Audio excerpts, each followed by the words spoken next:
PMC ప్రేక్షకులకు, ధ్యాన మిత్రులకు, పిరమిడ్ మాస్టర్స్ అందరికీ నా హృదయపూర్వక నమస్కారాలు. ఈరోజు మూడవ రోజు మనం అమావాస్య ధ్యానం, మహాలక్ష్మి సాధన, అదే సంపద సృష్టి రహస్యాలను మనం తెలుసుకుంటున్నాం. ఈ సాధనలో ఉన్నాం మనం. ఒక అద్భుతమైనటువంటి సృష్టి రహస్యాన్ని మనం తెలుసుకుంటున్నాం. ఎంతోమంది ఎన్నో విధాలుగా మనకి ఈ శాస్త్రాన్ని అందించారు. సేతు విజ్ఞానం ద్వారా కావచ్చు, you can create your own reality అని స్వామి వివేకానంద చెప్పుండొచ్చు. You can create your own destiny అని స్వామి వివేకానంద గారు. అలాగే జీసస్ క్రైస్ట్ దేవుని రాజ్యంలో చేరండి. ఆ దేవుని రాజ్యం మీలోనే ఉంది. మీలో ఉన్న ఆ దేవుని రాజ్యంలో చేరినప్పుడు మీరు ఏమైనా సాధించొచ్చు. ఆ దేవుని రాజ్యంలో చేరడం అంటే నువ్వే దేవుడివి అని తెలుసుకోవడం. నువ్వు దేవుడు అని తెలుసుకున్నప్పుడు నువ్వే సృష్టించే సృష్టికర్తగా నువ్వు తయారవుతావు. కానీ అది ఇక్కడ ఉన్న గురువులకి అది అర్థం కాలేదు. ఆయన భారతదేశంలో ఉన్న ఆధ్యాత్మిక శాస్త్రాన్ని ప్రపంచవ్యాప్తంగా ప్రచారం చేశారు. కానీ దురదృష్టవశాత్తు మనం మతాల పేరుతో విడిపోయాం. ఆ మతం అనేది మనం స్వీకరించాం గానీ, హిందూ మతం గానీ, లేదా క్రైస్తవ మతం గానీ, ఏ మతాన్నైనా స్వీకరించాం గానీ, ఆ గురువులు చెప్పినటువంటి విషయాలను మనం మాత్రం అది అర్థం చేసుకోవడంలో కొంత మరి సరిగా అర్థం చేసుకోలేకపోయామని తెలుసుకోవచ్చు. తక్షశిల, నలంద లాంటి యూనివర్సిటీస్‌లో ఆధ్యాత్మిక విద్యను నేర్చుకోవడానికి ప్రపంచ దేశాల నుంచి మరి వచ్చినటువంటి పరిస్థితి మనందరికీ తెలుసు. భారతదేశం ఎంతో అద్భుతమైనటువంటి విజ్ఞాన భాండాగారాన్ని ప్రపంచం అంతా ఇచ్చింది. మరి ఈ విజ్ఞానాన్ని తీసుకొని పాశ్చాత్యులు మరి అద్భుతంగా వాళ్ళు భౌతికమైనటువంటి టెక్నాలజీని ఈరోజు ఇంత అద్భుతంగా అందిస్తున్నారు అనంటే, ఇక్కడున్నటువంటి శాస్త్రాన్ని వాళ్ళు అర్థం చేసుకొని ఆ విధంగా చేయడమే. మనం పాత సినిమాల్లో చూసినట్లయితే, మనం గోడ మీద మరి వేసి ఎక్కడో జరిగే విషయాల్ని చూపించడం అనేది ఒక బాక్సు తెరిచి చూస్తే అక్కడ అక్కడ అక్కడ ఎక్కడో జరుగుతున్న విషయాల్ని ఇక్కడే చూపించడం అనేది మనం పాత సినిమాల్లో చూసాం. అంటే ఆ టెక్నాలజీ ఎప్పుడో ఉంది. అది ఇప్పుడు మనం జూమ్ ద్వారా గావచ్చు, వీడియో కాల్స్ ద్వారా గావచ్చు, ఎక్కడెక్కడో విషయాల్ని మనం తెలుసుకుంటా ఉన్నాం. ఇది టెక్నాలజీగా అభివృద్ధి చేశారు. సో, ఈరోజు కంప్యూటర్ సైన్స్ ఏదైతే ఉందో అదే ఆధ్యాత్మిక శాస్త్రం. సో, ఆధ్యాత్మిక శాస్త్రం ద్వారానే కంప్యూటర్ సైన్స్ అనేదొచ్చింది. అది భౌతికంగా. ఇప్పుడు ఆధ్యాత్మికంగా మనము ఈ రెండిటిని మేళవించాలి అనేది పత్రిజీ యొక్క మరి లక్ష్యం. ఈ 2 ఆ వెస్టర్న్ కంట్రీస్‌లో గూడా ఎంతోమంది యోగులు అద్భుతంగా వారి యొక్క దివ్య జ్ఞానాన్ని మరి అందిస్తున్నారు. వాళ్ళు అది ప్రాక్టికల్‌గా. సో, విషయానికొస్తే ఈరోజు మనం మహాలక్ష్మి సాధనలో ఉన్నటువంటి రహస్యాల్ని మనం తెలుసుకుంటున్నాం. నాగార్జున సాగర్ ప్రాజెక్ట్ అనేది రాకముందు అక్కడ మహాలక్ష్మి సాధన చేసి, ఈరోజు మరి కొన్ని లక్షల ఎకరాలు సాగు అయ్యేటువంటి పరిస్థితి మనం కనిపిస్తా ఉంది. అంటే ఎంత సంపదొస్తుంది దాని ద్వారా. అక్కడ అక్కడ సాధన జరిగింది గాబట్టి. సో, భవిష్యత్తు రోజుల్లో ఎవరైతే ఈ సాధన జేస్తారో, ప్లాస్టిక్ చైర్‌లో ఉండేవాళ్ళు ఒక బంగారపు సింహాసనం మీద కూర్చునేటువంటి పరిస్థితొస్తుంది. అలాగే ఎవరైతే ఈ సాధన చేస్తారో వాళ్ళు అమెరికాలో ఉండేటువంటి సంపద వాళ్లకు వస్తుంది. ఎక్కడైతే ఆ సాధన జరుగుతుందో అక్కడొస్తుంది. కాబట్టి ఇది ఈ యొక్క సాధనని ప్రతి ఒక్కరు అర్థం చేసుకొని, ఈ రహస్యాన్ని మీ జీవితాల్లో మరి ఇంప్లిమెంట్ చేసుకోవాల్సిందిగా కోరుచున్నాను. అయితే లక్ష్మి అంటే మనం తెలుసుకున్నాం. ఒక ఇంటికి సంబంధించిన విషయం. మహాలక్ష్మి అంటే మరి ప్రపంచానికి సంబంధించిన విషయం. లక్ష్మి అంటే మన అమ్మ, నాన్న ఉన్నప్పుడు ఆ అమ్మ ఇంటికి మాత్రం కావాల్సినటువంటి సౌకర్యాలన్నిటిని అందిస్తుంది. నాన్న మనకు ఇంటికి కావాల్సినటువంటి ఏదైతే సాలరీయో ఆయన చేసే వ్యాపారం ద్వారా ఆయన అమ్మకిస్తే, ఆ అమ్మ ఇంట్లో ఉన్న వాళ్ళందరికీ కావాల్సినట్లుగా అందిస్తుంది. అలాగే నారాయణుడు శక్తిని మరి ఈ ఆ నారాయణుడి యొక్క హృదయంలో ఉన్నటువంటి లక్ష్మి ఈ శరీరంలో ఉన్న ఈ యొక్క అణువుకి శక్తిని అందిస్తుంది. అలాగే మరి శ్వాస, శ్వాసతో ఉన్నటువంటి శ్వాస మీద ధ్యాస పెట్టినప్పుడు అనంతమైన శక్తి మన లోపలికి ప్రవహిస్తుంది. అదే పార్వతీ పరమేశ్వరులు. ఎప్పుడైతే మనం ధ్యానం చేస్తామో జ్ఞానం వస్తుంది. ఆ నారాయణుడి యొక్క నాభి స్థానంలోనే బ్రహ్మ. ఆ బ్రహ్మతో ఉండేదే జ్ఞానము అంటే సరస్వతి. ఇది ఇలా మనమే దేవుడు అని చెప్పడానికి ఇదొక తార్కాణం.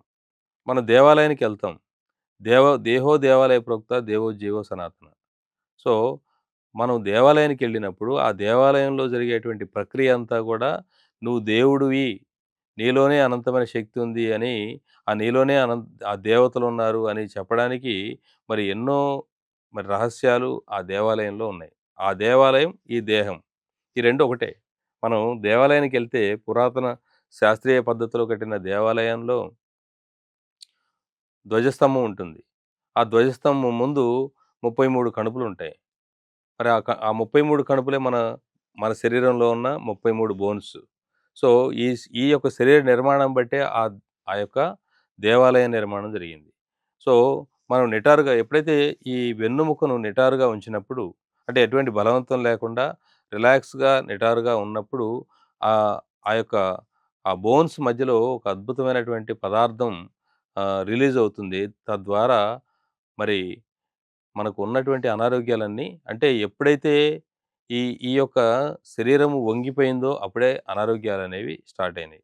ఎప్పుడైతే నిటారుగా ఉంటుందో అప్పుడు ఆరోగ్యం అనేది మరి అద్భుతంగా వస్తుంది. కాబట్టి మనం సహజంగా మనం శ్వాస మీద ధ్యాస పెట్టి ధ్యానం చేసినప్పుడు ఈ శరీరం అనేది అంటే బలవంతం లేకుండా నిటారుగా ఉన్నప్పుడు మనం ఆ శరీరంలో రిలీజ్ అయ్యేటువంటి కొన్ని ద్రవాల ద్వారా, కెమికల్స్ ద్వారా మరి అద్భుతమైనటువంటి ఆరోగ్యాన్ని మనం సంపాదించుకోవచ్చు. అలాగే మనసు ప్రశాంతంగా ఉండి, ఆ అనంతమైన శక్తితో మరి సంకల్పాలు మన జీవితంలో మన అవసరాల కోసం ఎటువంటి సంకల్పాలు చేసుకుంటామో, అవి సాకారం కావడానికి చాలా అద్భుతమైనటువంటి విధానము మరి ఈ యొక్క ఈ మహాలక్ష్మి సాధన.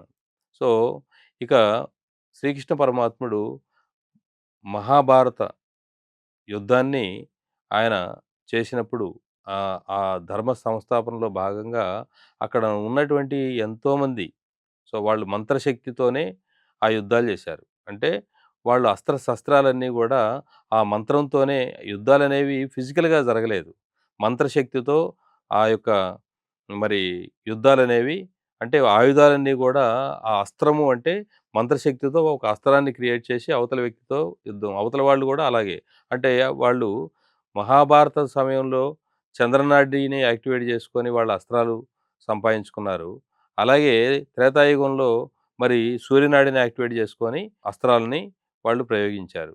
మరి మరి మహాభారత యుద్ధం సమయంలో అంటే ఎవరికైతే ఆ అస్త్రశస్త్రాలు, శక్తులన్నీ ఉన్నాయో, ఆ శక్తులన్నిటిని అధర్మం కోసమే వాళ్ళు మరి ఉపయోగిస్తున్నారు. గొప్ప గొప్ప వాళ్ళైనటువంటి ద్రోణాచార్యుడు గాని, అలాగే భీష్మ పితామహుడు గాని, కర్ణుడు గాని, వాళ్ళు ఎంతో శక్తివంతులే అయినప్పటికీ వాళ్ళు అధర్మం వైపు నిలబడ్డారు. అంటే ధర్మానికి ఉపయోగపడని వాళ్ళందరినీ అలాగే మొత్తం అప్పటి వరకు ఎవరైతే ఉన్నారో ఆ అస్త్రశస్త్రాలన్నిటిని గూడా మరి కీలితం జేయడం జరిగింది. అంటే కీలితం అంటే అవి ఉన్నాయి. కానీ ఉపయోగపడకుండా శ్రీకృష్ణ పరమాత్ముడు ఆ మహాభారత యుద్ధంలో అందరి యొక్క శక్తుల్ని నాశనం జేసి పడేశాడు. మరి ఆ మంత్రశక్తి ఉందా లేదా? అంటే అక్కడే భగవద్గీతను మళ్ళీ తీసుకురావడం జరిగింది. జగద్గురువు అని ఎందుకన్నారు? ఒక విద్యను, ఒక జ్ఞానాన్ని నాశనం జేసి, ఇంకొక విద్యని అక్కడికి తీసుకొచ్చారు అంటే, ఆ భగవద్గీతలోనే ఆ రహస్యం అంతా ఉంది. యోగి భవ అర్జున, యోగస్థ కురు కర్మాణి, యోగః కర్మసు కౌశలం అనే ఒక అద్భుతమైనటువంటి ఆ భగవద్గీత జ్ఞానం ద్వారా మళ్ళీ మంత్రశక్తిని భూమి మీదకి తీసుకురావడం జరిగింది. ఎవరైతే భగవద్గీతని పఠిస్తారో, పాటిస్తారో, ఆచరిస్తారో వాళ్లకు మళ్ళీ ఆ శక్తులన్నీ వస్తాయి. ఎవరైతే భగవద్గీతను నిజంగా ఆచరిస్తారో వాళ్ళు భగవంతుడితో సమానంగా భగవద్గీత అంటే భగవంతుడు గీసినటువంటి గీతలో కనుక వాళ్ళు ఉన్నట్లయితే మరి వాళ్ళు అంటే యజ్ఞం అంటే ఈ లోక కళ్యాణం కోసమే చేసేటువంటి కార్యకలాపాలు. అలాగే యోగి. వాళ్ళు యోగిగా ఉన్నప్పుడు అంటే మనసును శూన్యం చేసి అనంతమైన శక్తిని తీసుకున్నప్పుడు, వాళ్ళే దైవంగా ఉన్నప్పుడు ఆ శక్తులు దుర్వినియోగం చెయ్యరు. మనసుతో ఉన్నప్పుడు ఆ శక్తులు రావణాసురుడు మనసుతో ఉన్నాడు.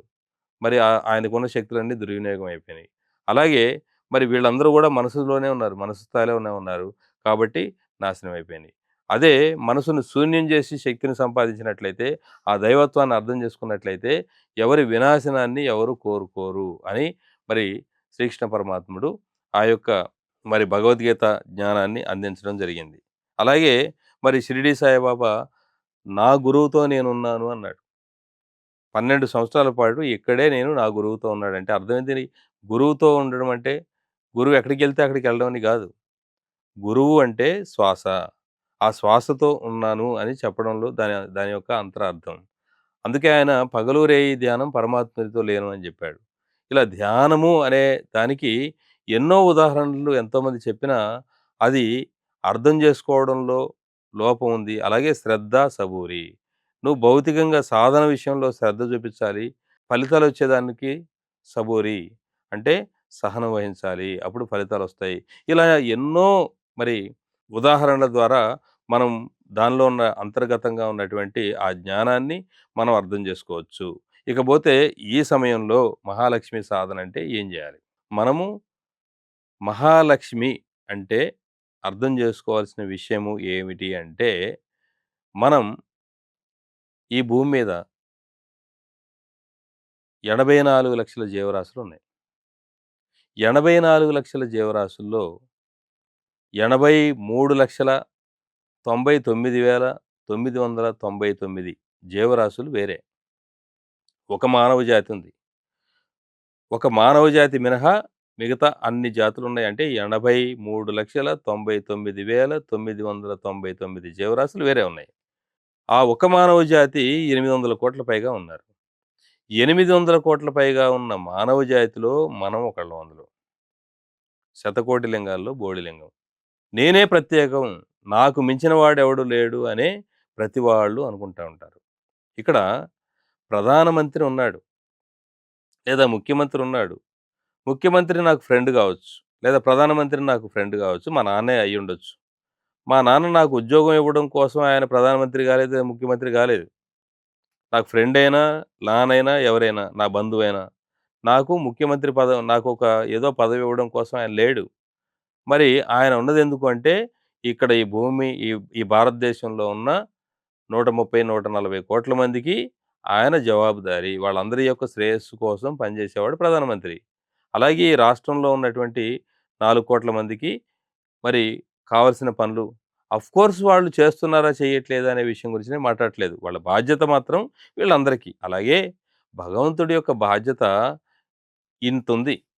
83,99,999 జీవరాశులకి అందులో ఉన్న నీకు అంటే 84 జీవరాశులకి ఒకే న్యాయము, ఒకే ధర్మము.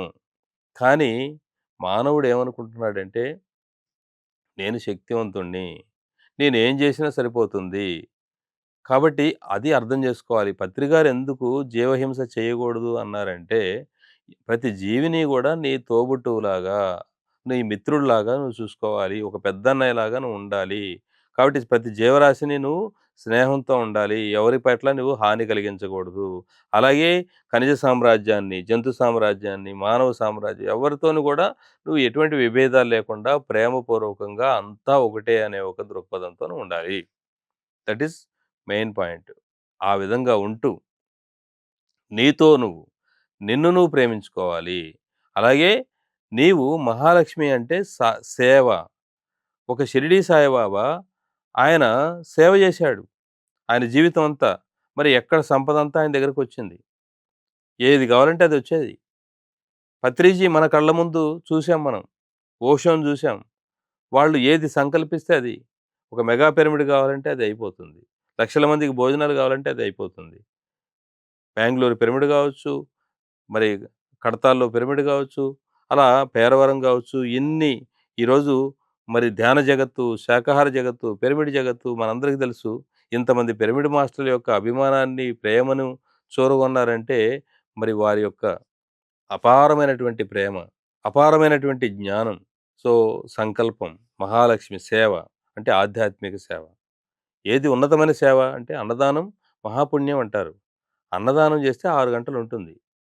అన్నం పెట్టొద్దని కాదు కానీ దాని యొక్క పుణ్యం అంతే. అన్నదానం ఎక్కడ జేయాలి అంటే జ్ఞానం ఎక్కడైతే ఉందో అక్కడ జేయాలి.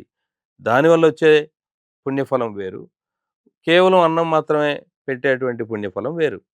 వస్త్రదానం జేస్తే ఒక 6 నెలలుంటుంది. జ్ఞానదానం జేస్తే ఎప్పటికీ ఉంటుంది. అది జన్మ జన్మల కర్మలను దగ్ధం జేస్తుంది. కాబట్టి పత్రిజీ మనందరికీ ఒక అద్భుతమైన అవకాశం. ఈ ధ్యానాన్ని, జ్ఞానాన్ని అందరికీ ప్రచారం చేయండి. ఏ తెలిస్తే ఏ చెప్పు, బి తెలిస్తే అంటే మనల్నందరినీ కూడా ఒక అద్భుతమైనటువంటి ఆ పుణ్య మరి యజ్ఞంలో భాగస్వాములు చేశారు. ఈ స్వేచ్ఛనిచ్చారు. ఇక్కడ ఎవరికీ అధికారాలు ఇవ్వలేదు. ఇక్కడ ఎవరికీ అధికారాలు లేవు. ప్రతి ఒక్క పిరమిడ్ మాస్టర్ ఈరోజు ధ్యానం తెలుసా? పక్కనోడికి ధ్యానం చెప్పు. దానికి ఎవరి పర్మిషన్ అక్కర్లేదు. అలా నిరంతరం నువ్వు చేసుకుంటూ, చేసుకుంటూ వెళ్ళు. సామూహిక ధ్యానాల ద్వారా, రకరకాల కార్యక్రమాల ద్వారా, యజ్ఞాల ద్వారా నీ యొక్క అదే శ్రీకృష్ణుడు చెప్పింది భగవద్గీతలో. యజ్ఞము ద్వారా ప్రసాదం వస్తుంది. కర్మల ద్వారా ఫలితం వస్తుంది. మంచి చేస్తే మంచొస్తుంది. చెడు చేస్తే చెడొస్తుంది. నువ్వెప్పుడూ మరి కర్మలు చేస్తూ ఉండు. దుష్ట కర్మల కంటే సత్కర్మలనేవి దుష్ట కర్మలు దూరం చేస్తుంది. యజ్ఞము అనేది నీ యొక్క ఉన్నత జన్మలకు దారితీస్తుంది. కాబట్టి యజ్ఞ ప్రసాదం వల్ల జ్ఞానం వస్తుంది. నువ్వే ఆత్మవు, అందరిలో ఉన్నది అదే అనే జ్ఞానము నీకు యజ్ఞాల ద్వారానే వస్తుంది. ఆ జ్ఞానం ద్వారా నువ్వు జీవించినప్పుడు నువ్వు అద్భుతమైన ఫలితాలు పొందగలవు. సో, అదే భగవంతుడు మరి శ్రీకృష్ణ పరమాత్ముడు మనకి భగవద్గీత ద్వారా అందించింది. మరి వారందరికీ అంటే ఇక్కడ అర్థం చేసుకోవాల్సిందేంటంటే, మహాలక్ష్మి అంటే ఈ విశ్వానికి మరి అనంతంగా కేవలం ఒక లిమిటెడ్ కాకుండా అన్‌లిమిటెడ్‌గా నువ్వు సేవ జేయడానికి ఒక అద్భుతమైనటువంటి ఒక విషయమే మహాలక్ష్మి. మహాలక్ష్మి అంటే లిమిటెడ్ గాదు, అన్‌లిమిటెడ్. వాళ్ళు నా సొసైటీ గాదు, వీళ్ళు గాదు, వాళ్ళు గాదు, కాదు. అది ఏముండకూడదు. IFSS Indian federation of spiritual scientist అంటే భారతీయ ఆధ్యాత్మిక సమాఖ్య. అంటే ఆధ్యాత్మిక సంఘాలు ఎన్నో ఉన్నాయి భారతదేశంలో. అన్నిటిని ఏకం జేయాలి. GCSS global congress of spiritual scientist. మరి మరి ప్రపంచవ్యాప్తంగా ఉన్న ఆధ్యాత్మిక సంస్థలన్నీ ఇక్కడ నీది, నాది అనేది లేకుండా అందరూ కలిసి ఒక అద్భుతంగా అంటే ఇది ప్రపంచమంతా విశ్వవ్యాప్తంగా మరి విశాలంగా, విశాల దృక్పథంతో అందరూ కలిసి పిరమిడ్ అంటేనే కింద అనేకం. మనం అనేకమైనటువంటి మరి మనస్తత్వాలు, అనేకమైనటువంటి విభాగాలు, అనేకమైనటువంటి మరి పరిస్థితుల్లో, దేశకాలమాన పరిస్థితుల్లో మనం పుట్టాం. ఒక్కొక్కరికి ఒక్కొక్క ఆలోచన విధానం ఉంటుంది. ఒక పాకిస్తాన్‌లో ఉండేవాళ్ళ ఆలోచన విధానం ఒకలాగుంటుంది. అమెరికాలో ఉండేవాళ్ళ ఆలోచన విధానం ఒకలాగుంటుంది. ఒక కులంలో గావచ్చు, ఒక మతంలో గావచ్చు, ఒక ప్రాంతంలో గావచ్చు, వాళ్ళు పుట్టినటువంటి రకరకాల పరిస్థితుల వల్ల వాళ్ళు మరి వేరు వేరుగా మనస్తత్వాలతో ఉంటారు. కాబట్టి అందరూ కలిసి ఇక్కడ, ఇక్కడ మనం అర్థం చేసుకోవాల్సింది ఏమిటి అంటే, ఇక్కడ అనేకమైనటువంటి మనస్తత్వాలు, అనేకమైన పరిస్థితులు ఎందుకుంటాయి అనంటే, త్రేతాయుగంలో పుట్టిన వాళ్ళు అప్పుడు అక్కడి నుంచి నెక్స్ట్ ద్వాపర యుగానికి వచ్చేటప్పటికి కొంతమంది కొన్ని విషయాల్లో పాసు, కొన్ని విషయాల్లో ఫెయిలు. ఫర్ ఎగ్జాంపుల్ ఇప్పుడు డిగ్రీ ఉందనుకోండి. డిగ్రీ ఫస్ట్ ఇయర్‌లో ఫెయిల్ అయ్యుండొచ్చు అన్ని సబ్జెక్టులు. లేదా కొన్ని సబ్జెక్టులు పాస్ అయ్యి, కొన్ని సబ్జెక్టులు ఫెయిల్ అయ్యుండొచ్చు. వాళ్ళు సెకండ్ ఇయర్‌కెళ్తారు. సెకండ్ ఇయర్‌కొచ్చిన తర్వాత సెకండ్ ఇయర్ సబ్జెక్టులు చదవాలి. మళ్ళీ ఫస్ట్ ఇయర్‌వి కూడా చదవాలి. అలాగే ఈ first year, second year fail, pass కొన్ని పాసు, కొన్ని ఫెయిలు అయిన వాళ్ళు థర్డ్ ఇయర్‌కొస్తారు. థర్డ్ ఇయర్‌కొచ్చిన తర్వాత ఈ ఈ మొత్తం సబ్జెక్టులుతో పాటు థర్డ్ ఇయర్. ఇప్పుడు ఇంజినీరింగ్ అనుకోండి 4 సంవత్సరాలు. అదే ఎంబీబీఎస్ అనుకోండి 5 సంవత్సరాలు. ఇలా ఫస్టు సెకండ్ క్లాస్ నుంచి థర్డ్ క్లాసు, థర్డ్ క్లాస్ నుంచి ఫోర్త్ క్లాసు. ఇప్పుడు ఫిఫ్త్ క్లాస్‌లోకెళ్ళాలి. ఇప్పుడు పైనున్న వాళ్ళు దాదాపు 7 డైమెన్షన్‌లోకెళ్ళిపోయారు. ఎయిత్ డైమెన్షన్‌లోకెళ్ళాలనుకోండి. ఆ పరమ గురువులందరూ నెక్స్ట్ స్టెప్‌కెళ్ళాలంటే ఇప్పుడు ఇక్కడ వీళ్ళందరూ ఇక్కడే ఉన్నారు. ఫెయిలు, పాసు ఈ పునరభిజననం, పునరపి మరణం అనే కర్మచక్రంలో ఇరుక్కొని పోయి ఉన్నారు. వీళ్ళందరిని ఏం చేయాలి? నెక్స్ట్ లెవెల్‌కి తీసుకెళ్ళాలి. నెక్స్ట్ లెవెల్‌కి తీసుకెళ్ళాలంటే వాళ్ళకి పై లోకంలోకెళ్ళే పరిస్థితి లేదు. కాబట్టి వాళ్ళందరూ ఇప్పుడు కిందకొచ్చి, కిందకి రావాలంటే వాళ్ళు మళ్ళీ భూమి మీద గర్భం తీసుకునేటువంటి పరిస్థితి లేదు. కాబట్టి ఎవరికైతే రాగలుగుతారో గర్భంలో జన్మ తీసుకొని రాగలుగుతారో, వాళ్ళ ద్వారా ఈ జ్ఞానాన్ని అందించి, మిగతా ఈ రెండో తరగతి, మూడో తరగతి ఎవరు ఏ లెవెల్‌కి చెప్పాలో ఆ లెవెల్‌కి సంబంధించిన వాళ్ళు మరి అది వాళ్ళని చెప్పి వాళ్ళని తీసుకురావాలి అంటే, ఇక్కడ ఒకరికొకరు సహకారం అందించుకుంటూ ఇక్కడ ఫిఫ్త్ క్లాస్ వరకు రావాలి. ఇప్పుడు వీళ్ళందరూ గూడా 3 సెకండ్ నుంచి థర్డ్‌కి, థర్డ్ నుంచి ఫోర్త్‌కి, ఫోర్త్ నుంచి ఫిఫ్త్ డైమెన్షన్‌కి రావాల్సినటువంటి పరిస్థితి ఉంది. ఇప్పుడు దానికోసము ఆ పైనుంచి ఫోర్త్‌లో పాస్, ఫెయిల్ అయిన వాళ్ళందరూ గూడా వచ్చి వాళ్ళు చదువుకుంటూనే ఈ మిగతా వాళ్ళందరినీ గూడా ఫిఫ్త్‌లోకి తీసుకొచ్చి వీళ్ళు గూడా ఫిఫ్త్‌లోకెళ్ళేటువంటి ఒక పరిస్థితి ఇక్కడ కనిపిస్తుంది. అందుకే పిరమిడ్ స్పిరిచువల్ సొసైటీ మూవ్‌మెంట్‌లో ఏ కండిషన్స్ లేవు. ఎటువంటి నిబంధనలు లేవు. ఇలాగే ఉండాలి, ఇలాగే ఉండకూడదు. ఏ ఊరైనా, ఏదైనా ఇక్కడ పూజలు కొంతమంది పూజలు చేస్తారు. తప్పు లేదు. పూజలు చేస్తూ ధ్యానం చేస్తారు. కొంతమంది పూజలు చేయరు. ధ్యానమే చేస్తారు. అంటే ఇక్కడ తప్పు, ఒప్పులకి సంబంధం లేదు. వాళ్ళకి అవగాహన వచ్చి వాళ్ళంతట నేను ఎప్పుడు దాదాపు 2004 వరకు విపరీతంగా పూజలు చేసేవాడిని. మరి దేవి నవరాత్రులు, మాలలు వేసుకోవడము, రకరకాల కార్యక్రమాలు చేసేవాడిని నేను. ఆ తర్వాత నాకే ఇవన్నీ కరెక్ట్ ఎందుకో నాకు విసుగు పుట్టి నేను మానేశాను. కొన్ని సంవత్సరాల పాటు బైబిల్ చదివాను నేను. ఏడో తరగతి ఉన్నంత వరకు క్రిస్టియన్ బోర్డింగ్‌లో. ఆ తర్వాత నేను డాక్టర్ గాలిబ్ గారు నాకు పరిచయం అయినప్పుడు 5 పూట్ల నమాజ్ చేసి నేను అక్కడ ఖురాన్ చదివాను. సో, ఒక సంవత్సరం ఆ రంజాన్ మాసంలో. ఇవన్నీ తెలుసుకోవాలనే ఒక ఆకాంక్ష, అభిలాష. అలాగే రామకృష్ణ పరమహంస ఆయన కూడా అనేక సాధనలు 3 రోజుల్లో చేసేవాడు. 3 రోజుల్లో ఆయన స అంటే ఇక్కడ మనం తెలుసుకోవాల్సిందేంటి అంటే, ఆ పూజ అంటే, భక్తి అంటే అనుసంధానమే భక్తిరీత్యా విధేయతే. నువ్వే ఆ దేవీ స్వరూపంగా మారిపోవాలి. అమ్మవారిని పూజిస్తే నువ్వు అమ్మవారిలాగా ఫీల్ అవ్వాలి. ఆయన అమ్మవారిలాగా అక్కడ అమ్మవారికి పెట్టిన ప్రసాదాలన్నీ ఆయనే తినేవాడు. ఆయన మీదనే పూలు జల్లుకునేవాడు. ఆయన మీద అక్షంతలు జల్లుకునేవాడు. ఆయనకే అష్టోత్తరాలు చెప్పుకునేవాడు. అక్కడ వీళ్ళందరూ ఆయన్ని చూసి పిచ్చోడనుకునేవాళ్ళు. ఆయన దాని ద్వారా ఆయన ఆ అమ్మవారితో మాట్లాడేవాడు. అలా ఎన్నో విషయాలు. ఆ తర్వాత వాళ్ళ గురువుగారు తోతాపురి అమ్మవారిని చంపేయంటే కత్తి తీసుకొని ఆయన కట్ చేసి పడేశాడు. ఆ అమ్మవారిని చంపేశాడు. అంటే ఆయన మైండ్‌లోంచి అది పోయింది. నెక్స్ట్ లెవెల్‌కెళ్ళాడు. అట్లా రకరకాల సాధనలు ఆయన చేశాడు. ఎన్నో రకాల సాధనలు చేశాడు. 3 రోజుల్లో ఒక సాధన కంప్లీట్ చేసేవాడు. కాబట్టి ఏ సాధన ద్వారానైనా సరే నువ్వు దైవము అని తెలుసుకోవడమే. కాబట్టి ఇక్కడ కింద పిరమిడ్ అంటేనే కింద అనేకమైనటువంటి పరిస్థితుల్లో, దేశకాలమాన పరిస్థితుల్లో అనేక విధానాల ద్వారా ఏకత్వంలోకి రావడం. అందుకే బ్రహ్మంగారు ఏం చెప్తాడంటే, క్రించుదనము మాని ప్రేమించుకొనవలే. సర్వమతములందు స్నేహంతో ఉండి, సో సర్వ మతాలని గూడా ప్రేమించి అందరూ కలిసిమెలిసి ఉండి, ఎవరు ఒకళ్ళనొకళ్ళు దూషించుకోకుండా, కించపరుచుకోకుండా ప్రేమించుకోవాలి అని జెప్పాడు. సో, ఏ ఏ ఆధ్యాత్మికవేత్త అయినా, ఏ గురువైనా చెప్పేది ఒకటే. గురు చైతన్యం, గురు తత్వముంది. వ్యక్తులు గాదు గురువంటే. గురువులో ఉండే చైతన్యము, ఆ దివ్యత్వము జిల్లెలముడి అమ్మ ఆవిడ చెప్తుండేవారనమాట. ఎన్నో అద్భుతమైనవి. "సంస్థని నువ్వు జూసుకో, నీ సమస్తం నేను జూసుకుంటా." ఎంత అద్భుతమైన వాక్యం. అందరూ మహానుభావులు. అందుకే ఎందరో మహానుభావులు అందరికీ వందనాలు అన్నాడు త్యాగరాజస్వామి. ఎందరో ఉన్నారు మహానుభావులు. వాళ్ళందరూ ఇక్కడ ఒక సైన్స్ ఉందనుకోండి. ఫర్ ఎగ్జాంపుల్ కెమెరా ఉంది. ఆ కెమెరా కనిపెట్టింది ఒకళ్ళు. ఈ మైక్రోఫోన్ కనిపెట్టింది ఒకళ్ళు. ఓకే. సో, దాంట్లో పనిచేసే బ్యాటరీని కనిపెట్టింది ఒకళ్ళు. అంటే ఎంతోమంది సైంటిస్టులు తయారు చేసినటువంటి, కనిపెట్టినటువంటి విషయాల్ని ఒకచోట ఉపయోగించుకొని మనం అద్భుతమైనటువంటి కార్యక్రమాన్ని చేస్తున్నాం. ఇప్పుడు దీనిలో రికార్డ్ అయింది కంప్యూటర్ ద్వారా ఎడిటింగ్ చేస్తాం. డిజిటల్‌లో మనం దాన్ని టెలికాస్ట్ చేస్తాము. ఇట్లా రకరకాల టెక్నాలజీ. అంటే ఒక విషయాన్ని వీడియో రికార్డ్ చేసి పంపించడం వరకు ఎన్నో టెక్నాలజీలు ఇక్కడ ఉపయోగపడుతున్నాయి. ఎంతోమంది సైంటిస్టులు కనిపెట్టినటువంటి విషయాలు ఇందులో ఉన్నాయి. మరి ఇక్కడ ఏ సైంటిస్ట్‌ని మనం ఈ సైంటిస్ట్‌నే నేను ఒప్పుకుంటాను. ఈ సైంటిస్ట్‌నే గౌరవిస్తాను. ఇంకో సైంటిస్ట్‌ని నేను గౌరవించను అంటామా? కాదు. ఇక్కడ గురువులందరూ అనేక మంది గురువులు ఒక్కొక్కళ్ళు ఇంటర్‌లింక్. ఒక్కొక్కళ్ళు ఒక్కొక్క విషయం పట్ల వాళ్ళు పరిశోధన చేశారు.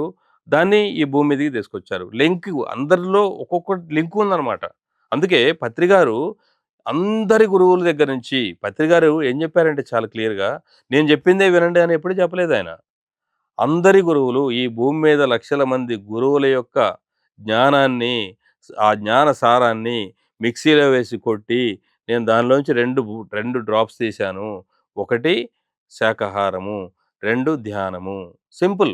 అని అలాగని పత్రిగారినే ఫాలో అయితా, పత్రిగారు చెప్పిందే వింటా, అది మాత్రమే కరెక్టు. నేను ఇంకొక మాస్టర్‌ని, గురువుని గౌరవించను. తప్పు. పత్రిగారే గౌరవించారు అందరిని. పత్రిగారు ఇక్కడ మన సొసైటీలో గూడా చాలామంది మన పిరమిడ్ మాస్టర్లుంటారు. ఒక్కొక్కళ్ళు ఒక్కొక్క విషయాన్ని డాక్టర్ న్యూటన్ గారున్నారు. వారు సబ్జెక్ట్ పట్టుకొని ఆయన కొన్ని విషయాల పట్ల పరిశోధన చేసి, ఆ మార్గాలు ఎంతోమంది ఎన్నో దేశాల్లో మరి ఆ దేశాల్లో ఉన్న సైంటిస్ట్‌లని, స్పిరిచ్యువల్ సైంటిస్ట్‌లని పత్రిగారికి, పిరమిడ్ సొసైటీకి పరిచయం చేశారు. పీసీఎస్ గారున్నారు. మరి వాళ్ళు బుద్ధా సీఈఓ అని జెప్పేసి మరి ఆ కార్యక్రమాలని, అలాగే మన బాంబే శ్రేయస్ డాగా గారున్నారు. మేనిఫెస్టేషన్ గురించి. అలా ఒక్కొక్కళ్ళు ఒక్కొక్క దానిపైన పరిశోధన చేసి వాళ్ళు అద్భుతంగా ప్రజెంటేషన్ మన పిరమిడ్ మాస్టర్‌లు గూడా ఒకళ్ళు గుడాకేష్ అనొచ్చు, ఇంకొకళ్ళు ఇంకొక విషయం అనొచ్చు. Whatever it is. ఇప్పుడు 800,00,00,000 మందికి ధ్యానం వెళ్ళాలి. ఎవరు ఏ మార్గం ద్వారా వెళ్ళినా సరే, ఇప్పుడు మనం ఒక్కళ్ళమే ఏమి చేయలేం. Very simple. ఇక్కడ రకరకాల మార్గాల ద్వారా ఎవరికి ఇష్టమైతే వాళ్ళెళ్తారు. వాళ్ళ దగ్గరికెళ్ళి నేర్చుకుంటారు. ఆధ్యాత్మికత అందరి దగ్గరికి వెళ్ళాలి. అన్ని విషయాలు నేర్చుకోవాలి. No fixation. ఒకటి అర్థం చేసుకోవాల్సింది మనం. ఇక్కడ మనం శాస్త్రాన్ని అర్థం చేసుకొని, మన జీవితంలో ఈ టెక్నాలజీని ఎలా ఉపయోగించుకుంటున్నామో, ఆధ్యాత్మిక శాస్త్రాన్ని మన జీవితంలో ఉపయోగించుకోవాలి. దాన్ని ఉపయోగించుకొని మనం అద్భుతంగా ఎదగాలి. అది మనం మరి గ్రహించాలి. అలాగే మహాలక్ష్మి సాధనలో మనం ముఖ్యంగా తెలుసుకోవాల్సినవి 4 పాయింట్లు. ఒకటి మంత్రం. మంత్రశాస్త్రము అనేది భవిష్యత్తు రోజుల్లో మంత్రశాస్త్రం అనేది మళ్ళీ వస్తుంది. అంటే మాట మంత్రం. అప్పుడు సంస్కృతంలో ఉంది. శంకరాచార్యులు వారు కనకధారా స్తోత్రం చెప్పారు. కనకధారా స్తోత్రం చెప్తే లక్ష్మీదేవి బంగారు ఉసిరికాయలు కురిపించింది. ఆయన కోసం గాదు. ఎవరికో ఏదో సహాయం జేయాలని ఆయన ఆ స్తోత్రం చెప్తే అంటే ఆయన ఆ స్తోత్రం ద్వారా లక్ష్మీదేవికి ఒక అప్లికేషన్ పెట్టాడు. ఆ లక్ష్మీదేవి ఏం చేసింది? బంగారు ఉసిరికాయలు కురిపించింది. అది సంస్కృతంలో ఉంది. ఇక్కడ ఆయనలో శక్తి ఉందా? అంటే ఒక భాష. అది సంస్కృతం గాబట్టి దానికో పేరు పెట్టారు. కాబట్టి అది తెలుగులో చెబితే మరి పోనీ కనకధార స్తోత్రాన్ని మనం కొన్ని వేల మంది బ్రాహ్మణులు కూర్చోబెట్టి చెప్పిద్దాం. ఇప్పుడు లక్ష్మీదేవి బంగారు ఉసిరికాయలు కురిపిస్తుందా? అంటే ఇక్కడ మంత్రంలో లేదు. మన శక్తిలో ఉంది. భావనలో ఉంది. మన భావన చాలా ఇంపార్టెంట్. అంతే. అంటే నీ మాట మంత్రం గావాలి. ఎప్పుడవుతుంది? నీ మాట మంత్రం ఎప్పుడు అవుతుంది? ప్రకృతి ప్రతిస్పందన. నువ్వు ప్రకృతిలో ఇన్వొకేషన్ అండ్ యావొకేషన్ అంటారు. నువ్వు ఏదైతే మరి పెడతావో అప్లికేషను, అది తిరిగి స్పందిస్తుంది. విత్తనం వేస్తే పంటొస్తుంది. So, invocation and evocation. ప్రకృతి ప్రతిస్పందిస్తుంది. ప్రార్థన చేస్తే ప్రతిస్పందిస్తుంది. నువ్వు ఏది కావాలని కోరుకుంటే అది తిరిగి ఇస్తుంది. అది ప్రకృతి ధర్మం. అది రెండో పాయింట్. మరి మూడో పాయింట్ సేవ. ఇన్ని ఎగ్జాంపుల్స్ ద్వారా మనం తెలుసుకోవాల్సిందేంటంటే సేవా శాస్త్రం. Science of service. ఈరోజు సర్వీస్ ఎవరైతే చేస్తారో ఒక రాజకీయ నాయకుడు సేవ చేస్తాడు. ఆయన నేను చేస్తాను. ఇగో ఈ కార్యక్రమాలు చేస్తా, ఆ కార్యక్రమాలు చేస్తా అని చెబితేనే వాళ్ళకి మినిస్టర్ పదవొస్తుంది. ముఖ్యమంత్రి పదవి. ఎవరు బాగా చెప్పగలిగితే వాళ్ళకు అంటే బాగా చెబితే కాదు. ప్రజలకి అర్థమైతే, అవగాహన చేసుకుంటే, వాళ్ళ వాళ్ళ వాళ్ళ లోపలికి హృదయంలోకి వెళితే, ఆ హృదయంలో గనక వాళ్ళ స్థానాన్ని సంపాదిస్తే వాళ్ళకి మంత్రి పదవి వచ్చేస్తుంది. సింపుల్. అంటే వాళ్ళు తెలియజేయగలిగారు అంతమందికి. మరి ఆ ప్రకృతి ఏం చేసింది? వాళ్ళని ముఖ్యమంత్రి చేసింది లేదా ప్రధానమంత్రిని చేసింది. అంటే ప్రకృతి ప్రతిస్పందిస్తుంది. ఎప్పుడైతే సేవ చేస్తాను అంటేనే ఇచ్చిందంటే చేస్తే ఇంకెంత ఇస్తుంది? మోడీ గారు 12 సంవత్సరాలు ఆయన తపస్సు చేశాడు. నేను భారతదేశానికి అత్యున్నత స్థాయిలో సేవ చేయాలి అని. ఆయన వచ్చి కూర్చున్నాడాయన ప్రధానమంత్రి పదవిలో. 3 సార్లు ఆయన ప్రధానమంత్రి అయ్యాడు. మరి ఎవరు గూడా ఇప్పుడు వద్దనే పరిస్థితి గూడా లేదు ఇప్పుడున్న పరిస్థితుల్లో. అలాగే ఆయన ఆయన సంకల్పానికి అనుగుణంగా pyramid spiritual society, pyramid party of India ద్వారా పత్రిజీ గూడా ఆధ్యాత్మికవేత్తలు పాలకులు కావాలనే సంకల్పం. చూడండి ఒకటికి ఒకటి తోడైపోయింది. వాళ్ళెవరు అనుకోలేదు. కానీ ఒక ఇంటర్‌లింక్ ప్రతి ఒక్కళ్ళ విశ్వ కళ్యాణం కోసం ఎవరైతే ముందుకొస్తారో దానికి సహకారం అనేది విశ్వం నుంచి అనంతంగా వస్తుంది. అది అర్థం జేసుకోవాలి. ఇకపోతే నాలుగవది అంతఃకరణ. సో, సైన్స్ ఆఫ్ అంతఃకరణ. ధ్యానం. కాబట్టి నువ్వు ధ్యానం ద్వారా కలుపు మొక్కలన్నీ తీసేయాలి. ఈ శాస్త్రాన్ని భావన ఇంపార్టెంట్. వంట చేస్తాం మనం. ఆ వంట చేయాలంటే మంట పెట్టాలి. మంట లేకుండా వంట గాదు. అలాగే మన భావన ఇంపార్టెంట్. భావనతో మనం చేస్తే యద్భావం తద్భవతి. భగవంతుడు భావసారూప్యుడు. కాబట్టి ఈ హృదయంలో మంచి విత్తనాలేసుకొని, ఈ యొక్క అమావాస్య సమయంలో ధ్యానం జేసి, మనం విశ్వ కళ్యాణం కోసం మహాలక్ష్మి అంటే విశ్వ కళ్యాణము అనేది బాగా గుర్తుపెట్టుకోవాలి. అది స్వార్థం కోసం కాదు. విశ్వ కళ్యాణం కోసం మనం చేసే కార్యకలాపాలకి సంపద అనంతంగా రావాలని ఆశిస్తూ, మరి ఈ యొక్క గొప్ప అవకాశాన్ని నాకిచ్చినందుకు మరి మనం హాయిగా, ప్రశాంతంగా కళ్ళు మూసుకుందాం. వేళలు వెళ్ళి పెట్టుకుందాం, కాళ్ళు 2 క్రాస్ చేసుకుందాం. కాసేపు మనం ధ్యానం చేద్దాం. ప్రశాంతంగా శ్వాస మీద ధ్యాస. ఓకే చెప్పేంత వరకు ఎవరు కళ్ళు తెరవద్దు. కేవలం శ్వాసను గమనిస్తూ ఉందాం. శ్వాస మీద ధ్యాస, శ్వాసానుసంధానం. ఈ పౌర్ణమి యొక్క 3వ రోజుని అద్భుతంగా మనం ధ్యానంతో మన యొక్క సంకల్పాలను సాకారం చేసుకుందాం. హాయిగా ప్రశాంతంగా శ్వాసను మాత్రమే గమనిస్తూ ఉందాం.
7, 6, 5, 4, 3, 2, 1, 0.